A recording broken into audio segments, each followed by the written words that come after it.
កសិករតែងជួបបញ្ហាលំបាកខ្លាំងពេលប្រើប្រាស់ថ្នាំនាបច្ចុប្បន្នក្នុងការការពារកម្ចាត់ដង្កូវមូសស្លឹកលើស្រូវដោយសារតែដង្កូវមូសស្លឹកស្រូវកំពុងធន់ស៊ាំនឹងថ្នាំនិងពិបាកកម្ចាត់ហើយពួកគេមិនអាចឃើញប្រសិទ្ធភាពរបស់ថ្នាំដែលអាចកម្ចាត់ដង្កូវឲ្យងាប់ភ្លាមៗក្រោយពេលបាញ់ថ្នាំរួចសូមងាកមកមើលពីប្រសិទ្ធភាពដ៏ពិសេសរបស់ថ្នាំ NCPO 200SC ដែលអាចកម្ចាត់ដង្កូវឲ្យងាប់ភ្លាមៗបន្ទាប់ពីដង្កូវប៉ះថ្នាំ1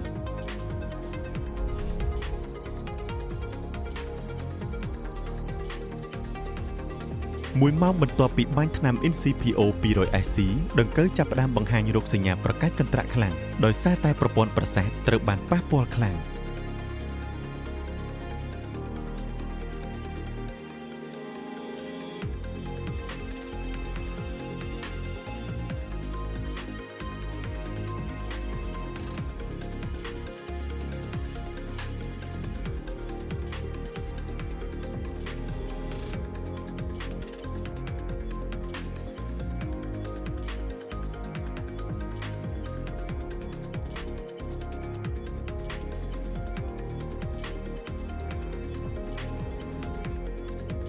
ដង្កូវបន្តប្រកាសកន្ត្រាក់ហើយក៏ឈប់បំផ្លាញ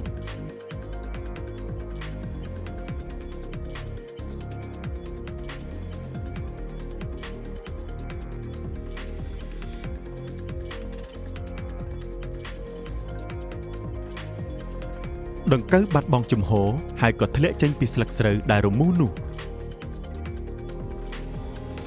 សភាពប្រកាសកន្ត្រាក់នៅតែបន្តរហូតដល់ពេលដង្កូវធ្លាក់ចុះដល់ដី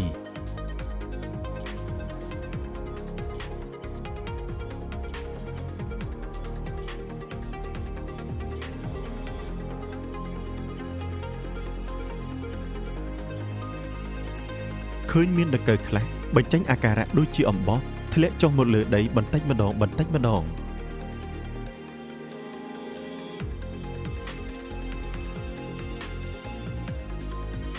ែដង្កូវភាគច្រើនពេលប៉ះនឹងថ្នាំ NCPO វានឹងធ្លាក់ចុះមកដីភ្លាមសភាពប្រកាសកន្ត្រាក់នឹងបន្តរហូតដល់ពេលដង្កូវធ្លាក់ចុះដល់ដីប៉ុន្តែមួយរយៈពេលខ្លីក្រោយមកដង្កូវប្រកាសខ្លាំងហើយក៏ងាប់បណ្ដើរមួយថ្ងៃក្រោយប៉ះថ្នាំដង្កូវនឹងប្រែជាលឿងរួចងាប់ទាំងស្រុងមាន3រោគសញ្ញាធំដែលបង្ហាញពីដង្កូវងាប់ដូចខាងក្រោម